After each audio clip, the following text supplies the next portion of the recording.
report.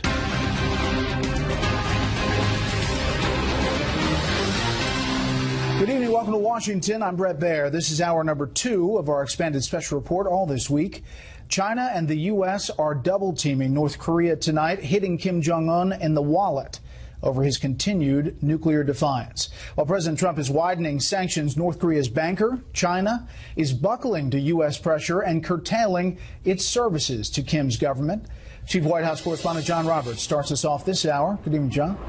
Brett, good evening. The president has been looking for a sea change in the world's approach to North Korea, which is why he described in such stark terms the consequences of letting Kim Jong-un's nuclear program go unchecked.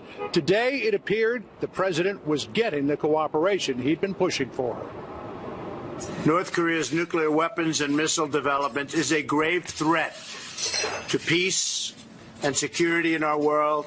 With the stroke of his executive pen, President Trump today gave his Treasury Department sweeping new powers to put a chokehold on North Korea's economy. Today I'm announcing a new executive order I just signed that significantly expands our authorities to target individuals, companies, financial institutions that finance and facilitate trade with North Korea. The president made the announcement at a trilateral working lunch with the leaders of South Korea and Japan.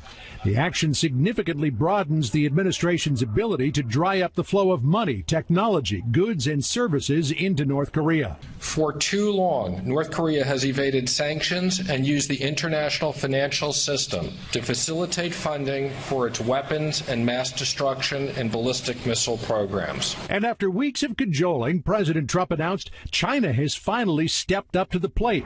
China's central bank ordering all Chinese banks to stop doing business with North Korea. I want to just thank President Xi of China for the very bold move he made today. That was a somewhat unexpected move, and we appreciate it. The president's strategy this week has been to build international support against Kim Jong-un's regime.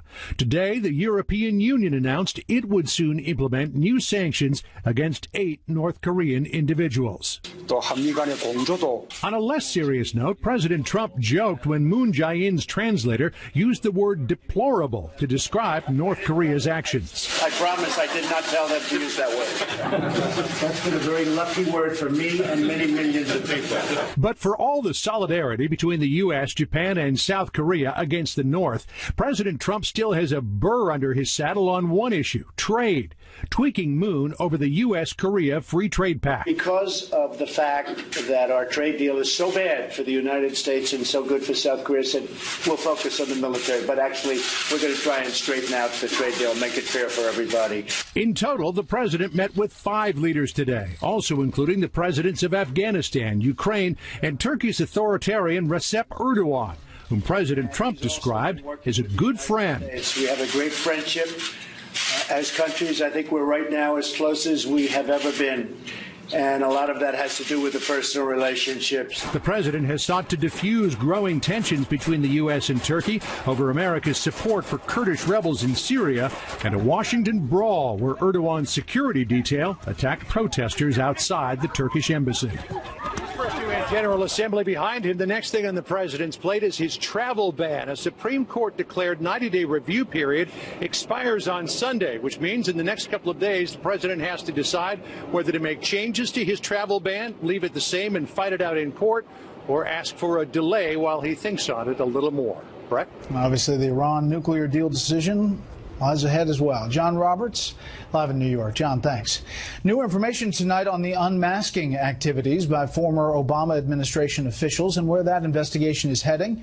Chief Intelligence Correspondent Catherine Harridge is here to fill us in. Good evening, Catherine. Thank you, Brett. A source close to the issue tells Fox News that former National Security Advisor Susan Rice requested the unmasking of an overseas meeting that took place in the Seychelles in early January, reportedly set up by the United Arab Emirates Crown Prince, and included Education Secretary Betsy DeVos's brother, business businessman Eric Prince, as well as a Russian businessman with alleged ties to the Kremlin.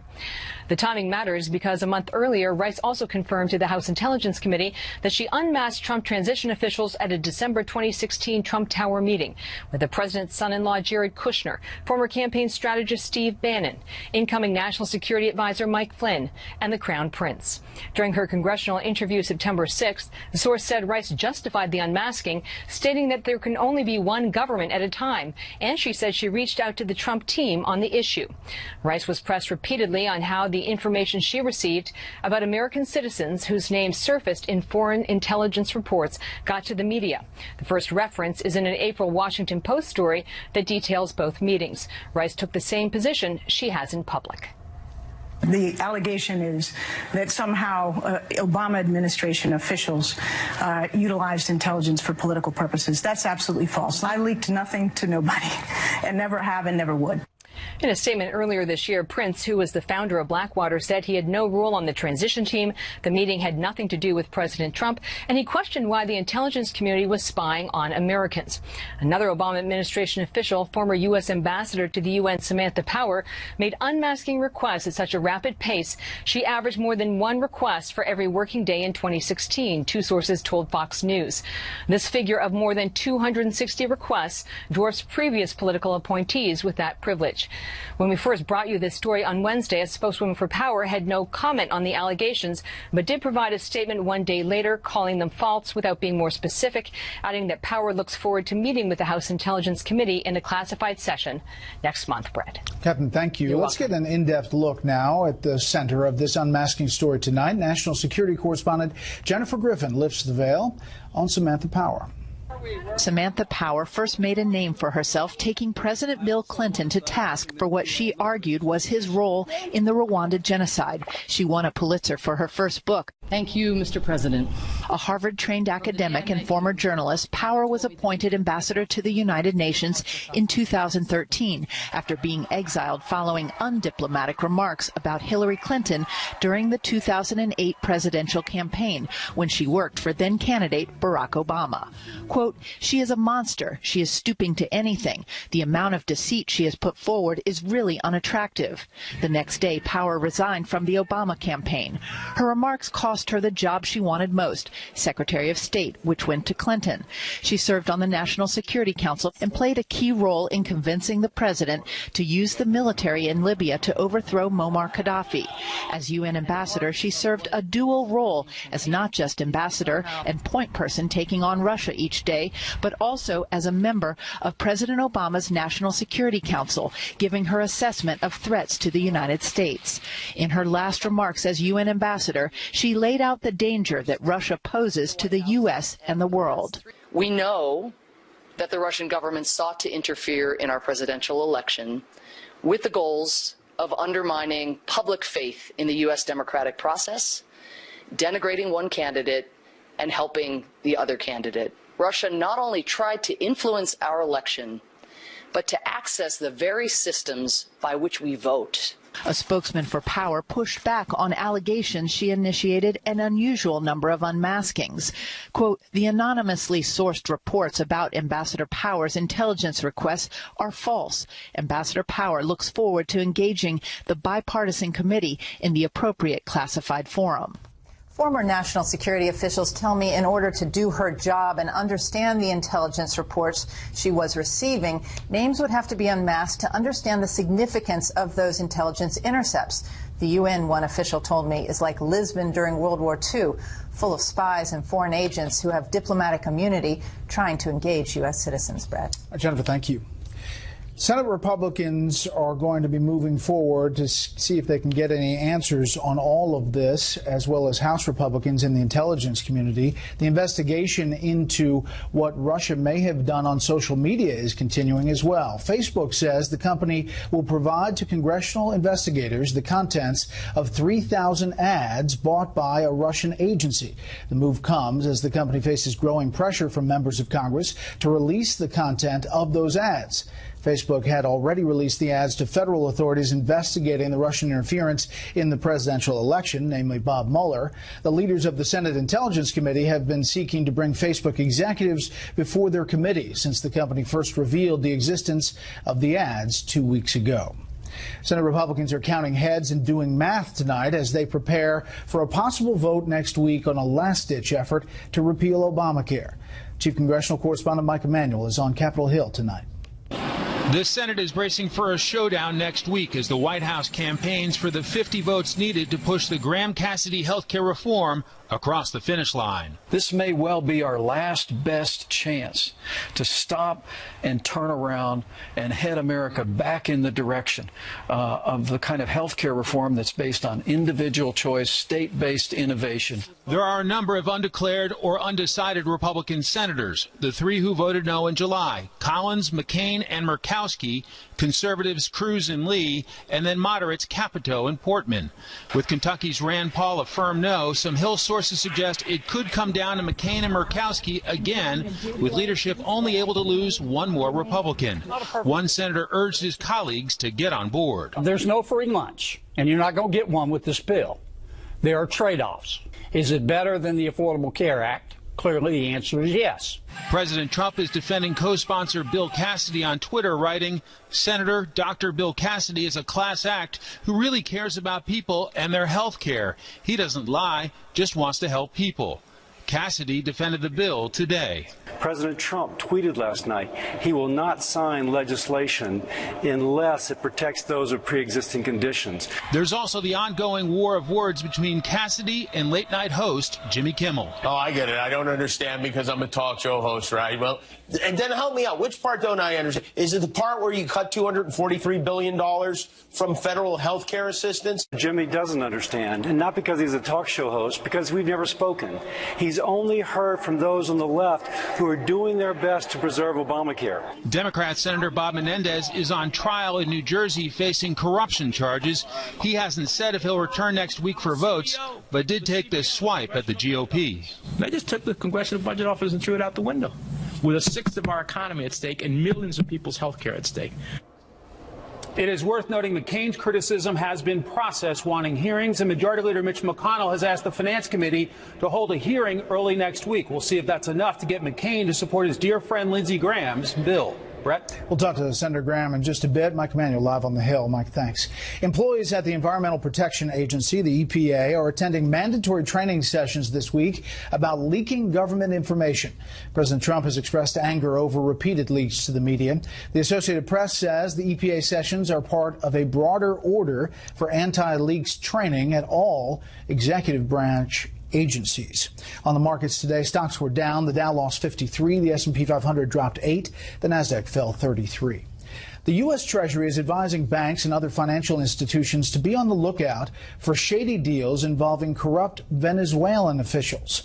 Venezuela's president is accusing the U.S. of trying to impose a financial blockade against his country, which is experiencing an economic and political crisis. Tonight, correspondent Doug McKelway on how socialism in Venezuela has affected a once prosperous nation. In one of his many famous quotes, Winston Churchill said the inherent virtue of socialism is the equal sharing of misery. That may have been in the minds of President Trump's speechwriters when on Tuesday he trained his rhetorical guns on the socialist government of Venezuela. The problem in Venezuela is not that socialism has been poorly implemented, but that socialism has been faithfully implemented.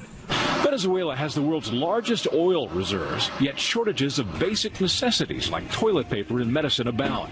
Citizens queue up for food at bare-shelved grocery stores, others pick through trash. President Maduro blames the opposition party and the United States. In 2016, he bizarrely accused the Obama administration of hoarding Venezuela's 100 Bolivar notes to intentionally cause hyperinflation.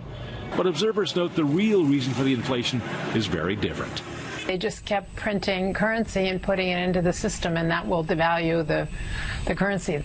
connected to that is they tried to impose price controls. The end result, many Venezuelan industries went out of business because government-mandated prices were lower than the cost of producing the goods. But socialism wasn't the sole cause of Venezuela's crisis. And the second problem is Venezuela's long-standing dependence on oil. When oil prices dropped, so did Venezuela's income.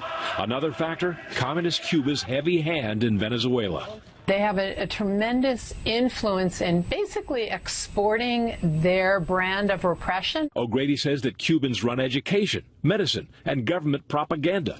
Venezuelan generals have Cuban minders.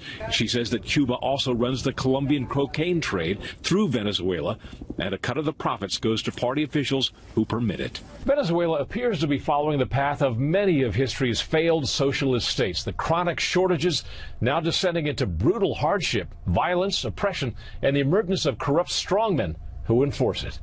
Brett? Doug, thank you. More on this with the panel. Digging out from an earthquake and trying to turn the power on after a hurricane.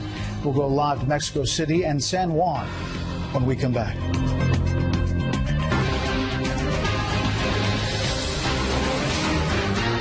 A large shipment of emergency supplies from the U.S. has arrived in Mexico on an Air Force cargo jet. American search and rescue personnel are also in Mexico City trying to help find survivors from Tuesday's magnitude 7.1 earthquake. Chief Correspondent Jonathan Hunt is in Mexico City tonight. Good evening, Jonathan. Good evening, Brett. The search for survivors becomes more desperate by the minute, nowhere more so than here at the school that collapsed when the earthquake hit. We just returned from a look at that search. Here's what it's like up close. This is the heart of what is obviously a very tense and very difficult search and rescue operation. The rescue workers inching their way across the rubble, the remains of what was the school. They are looking for any signs of life. In the past 24 hours, they have seen some signs of life through heat-seeking cameras. They are not saying whether they believe those survivors are adults or children. They are still simply looking for anybody who may have survived what is obviously a devastating crush of rubble here. They say they will not give up until they can be absolutely certain that there are no more survivors. And other search and rescue operations are ongoing across this city. There have been miracles. 2 women and a man pulled from a collapsed office building earlier today. President Peña Nieto says this rescue operation will go on until they are certain that there can be no more survivors. Then, of course, it will become nothing more than a recovery operation. Brett? Sad scene. Jonathan Hunt live in Mexico City. Jonathan, thank you. Rescuers are fanning out across Puerto Rico tonight after Hurricane Maria ravaged that island, knocking out power, triggering landslides and floods. Correspondent Steve Harrigan is in San Juan. Good evening again, Steve. Brett, good evening. Help is on the way for Puerto Rico. The Coast Guard is bringing in millions of liters of water. FEMA has positioned more than 3,000 personnel across the island. As of tomorrow, the airport should be up and running again for aid flights. The needs here are widespread and severe. There is practically no electric power across the entire island, a U.S. territory of 3.5 million people. There are shortages of gasoline, long lines just about everywhere at any store that has reopened up. Shortages of water, too. We've seen people today taking baths in fire hydrants, bathing children in fire hydrants. We saw some women today breaking open packing crates with machetes and hammers, setting up a fire and doing their cooking outside. They used down satellite dishes to try and break the wind for their evening meal. So far, there has been peace, just a few minor incidents of looting. Some grocery stores nearby here had lost all their products. They have been patient, but they're going to need help, and help very soon for that patience to last. Brett, back to you. Steve Harrigan live in San Juan. Steve, thanks. We told you earlier, Allstate says about half of its estimated $600 million in August losses from Hurricane Harvey are because of vehicle damage. People in the Houston area are struggling to handle 500,000 stranded vehicles, and some folks are trying to take advantage of that situation. Correspondent Casey Stiegel is in Dixon, Texas tonight. The real sad part is how many people's lives were impacted. Mitchell Dale's family opened this Ford dealership south of Houston 70 years ago. Hurricane Harvey's relentless rains destroyed practically all of their inventory. 1,100 cars valued at roughly $35 million. So the new vehicles are being crushed. You can see the mold. Special Agent Adrian Cortez is with the National Insurance Crime Bureau. He says while most will properly dispose of their losses, others view it as a way to make a quick buck. They will try to clean them out and get them ready for sale. Cortez says the sheer volume makes the situation ripe for fraud, considering more than 500,000 vehicles were totaled in southeast Texas alone. Many were towed to vacant lots, now resembling car graveyards. The fear is some will be sold at auction, then shipped off to other states with doctored paperwork showing zero damage. Why Special Agent Cortez stresses consumers must be diligent when purchasing a used vehicle at a hot price. If they take time to have, of course, a reputable mechanic take a look at it. Water-damaged cars from Superstorm Sandy even wound up here in Texas, according to investigators. Further proof that just because you don't live near a disaster zone doesn't make you immune. Brett? Casey, thank you. 2 former prosecutors say 10 deaths at a Florida nursing home that lost its air conditioning during Hurricane Irma may not result in criminal charges. They say the government may not be able to prove the owner and staff at the rehabilitation center at Hollywood Hills knew their actions would result in those deaths or great bodily injury. The facility's operators say they tried to keep the patients comfortable using fans and coolers and ice, and were monitoring their body temperatures. Former U.S. Attorney Kendall Coffey disagrees, saying charges are warranted given the magnitude of that tragedy. Up next, we'll talk with the co-author of the Senate's last-ditch effort to repeal Obamacare, Senator Lindsey Graham. First, here's what some of our Fox affiliates across the country tonight are covering. Fox 11 in Los Angeles as investigators try to determine what caused an explosion that destroyed a garage in West Hills and damaged 5 other homes. Police say illegal drug production has been ruled out. No one was injured in Wednesday afternoon's blast. Fox 5 in New York, where the father of a young girl injured by a foul ball at Yankee Stadium yesterday says she's doing all right. The ball off the bat of Yankees player Todd Frazier was traveling an estimated 105 miles an hour. Frazier and other players and officials are renewing their call for netting or screens around the field to be extended. Baseball's commissioner says he will redouble his efforts to get teams to add more netting. And this is a live look at Chicago from Fox 32. The big story there tonight, a new training regimen for Chicago police officers. All department members will be required to take 40 hours of continuing education every year. Topics covered will include force mitigation, mental health awareness, human rights, and community policing. That's tonight's live look outside the Beltway from Special Report. We'll be right back.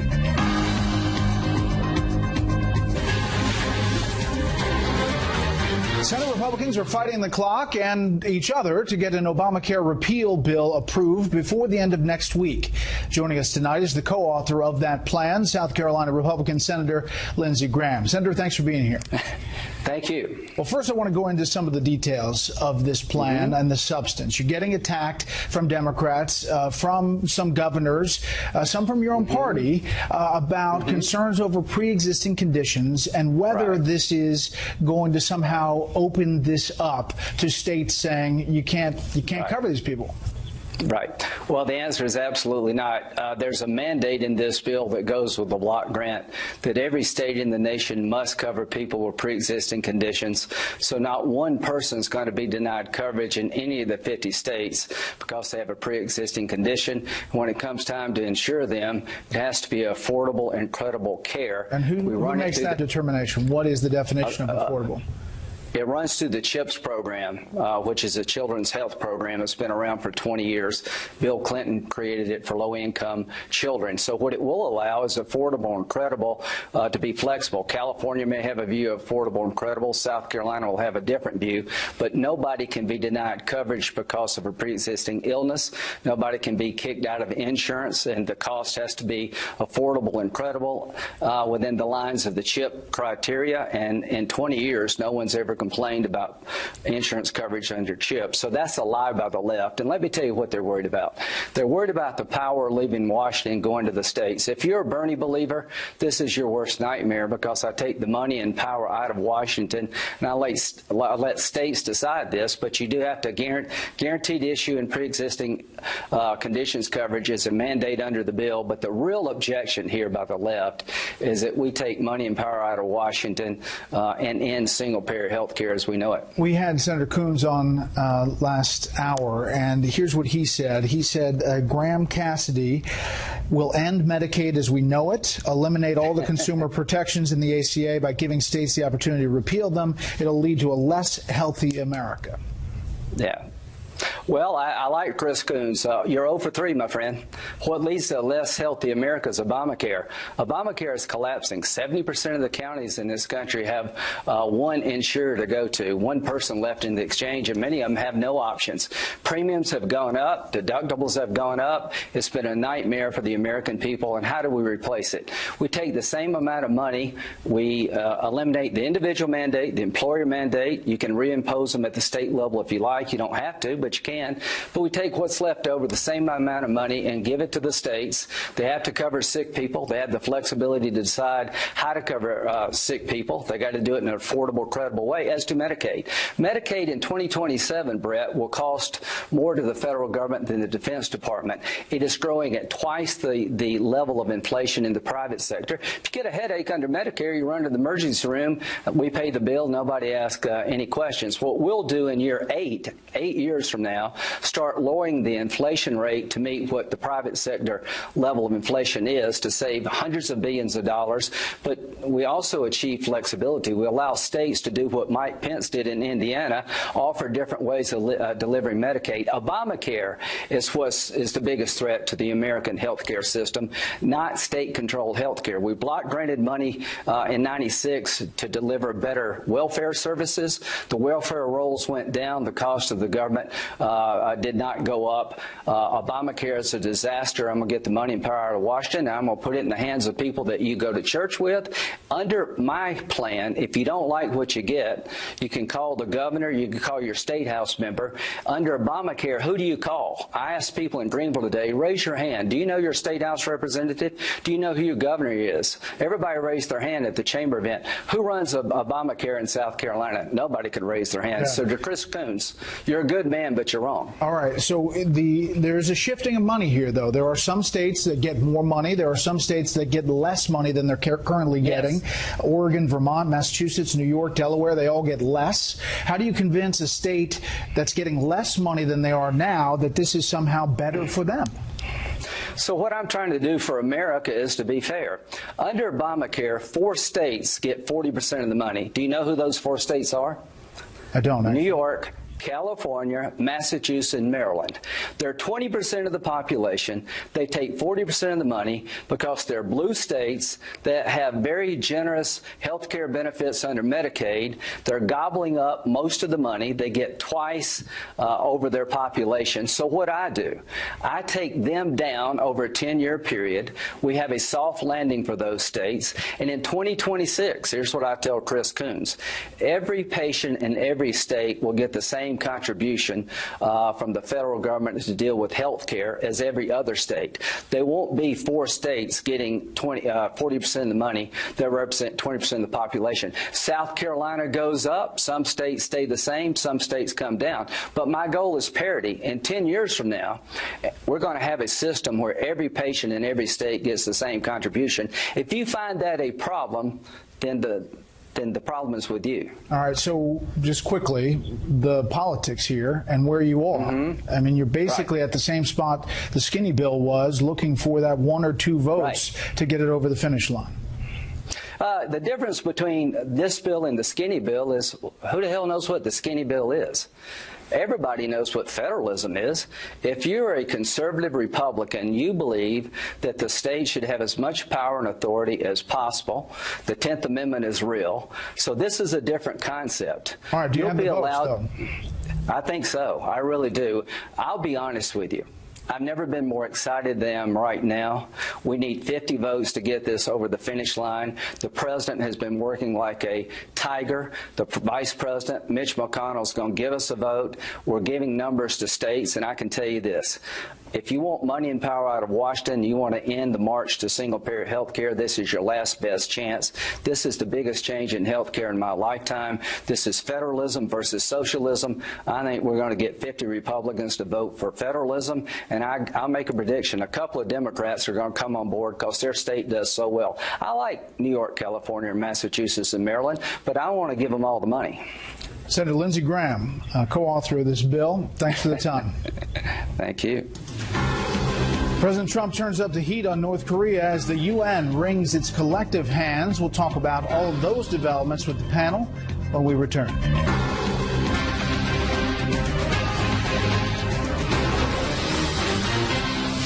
Today I'm announcing a new executive order to sign that significantly expands our authorities to target individuals, companies, financial institutions that finance and facilitate trade with North Korea. Foreign financial institutions are now on notice that going forward, they can choose to do business with the United States or with North Korea, but not both. This action is directed at everyone. It is in no way specifically directed at China, and we look forward to working very, very closely with them. Right, but China is getting the message, and the Chinese central bank is the one that's doing the most business with North Korea and now says it won't. This as, just moments ago, we have our first reaction from the North Korean leader, Kim Jong-un, who says in a long, rambling statement, I am now thinking hard about what response he, President Trump, could have expected when he allowed such eccentric words to trip off his tongue, talking about Trump's speech to the UN. Whatever Trump might have expected, he will face results beyond his expectation.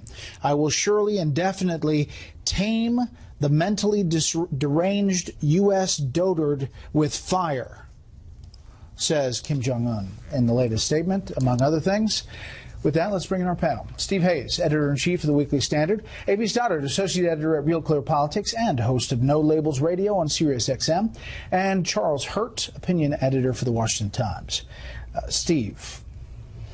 I think it's a potentially big moment. I mean, we have to wait and see on the details. We have to see where this goes. But it's no small thing that Donald Trump's pressure on China has resulted in China at least going through the motions of saying that they don't want to do business, finance business with the North Koreans. And it wasn't just that the central bank said that it wouldn't do business with the North Koreans. It suggested to other Chinese banks that they also not do business with the North Koreans. That's a potentially big step if they follow through. The problem is a huge lack of transparency. We're not going to necessarily know this. Well, you know, I asked Gordon Chang about that, and he suggested that all the dollars go through New York, and that we would, with a lot more scrutiny, be able to see whether it has stopped or not. I think we can take steps to see more. I don't think we'll have a complete picture, but I defer to Gordon Chang. Gordon Chang knows a lot more about this than I do. But this is a result of Donald Trump's consistent pressure on the Chinese, not just asking the Chinese to do our bidding with the North Koreans, but telling them there are going to be prices to pay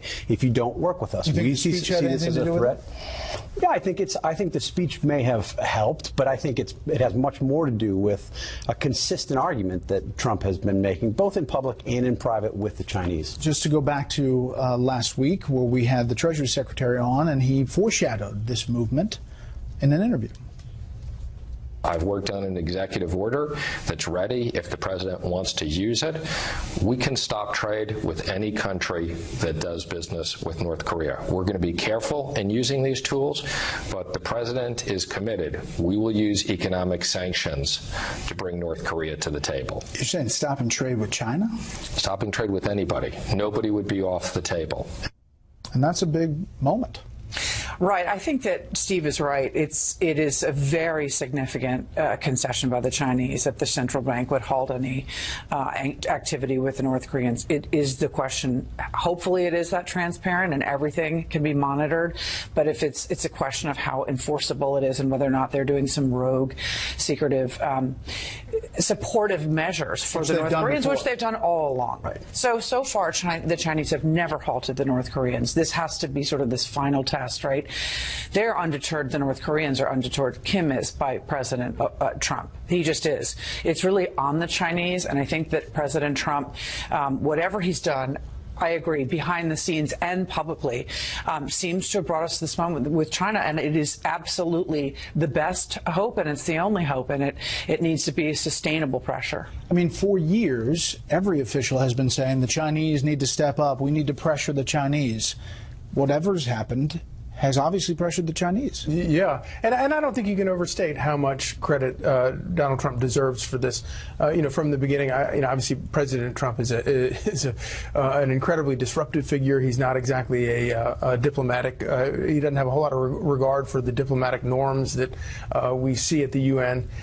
He's been a shock to the system, but I thought that his speech that he gave this week was it sort of laid out the Trump doctrine. He started with hard power. He started the speech by saying, look, we are investing, we have the greatest military on earth, and it's about to be even stronger. We're going to invest more money. And then he goes on to sort of call out people. And I do think that kind of blunt talk that makes a lot of people around here very uncomfortable has gone a long way towards making it very clear. And another thing that I think is important is that people talk about how transactional he's a businessman. Well, yeah, I think that's probably a healthy thing here. This America First thing is a very healthy thing where everybody knows where he stands, where America stands. And I think particularly in places like China, his experience and reputation as a businessman is very, very respected, far more than I think accomplishments in the political realm, for example. Kim Jong-un, and also the statement, a frightened dog barks louder. The mentally deranged behavior of the U.S. president openly expressing on the UN arena the unethical will to totally destroy a sovereign state. He goes on, makes even those with normal thinking faculty think about discretion and composure. Now, this is a statement from Kim Jong-un, who killed his own family member with an anti-aircraft gun in front of others. So, are you sure discretion and composure? Are you sure that's not a Nancy Pelosi tweet? Oh, Steve, reasonable amount of projection, I think, in that statement from Kim Jong-un.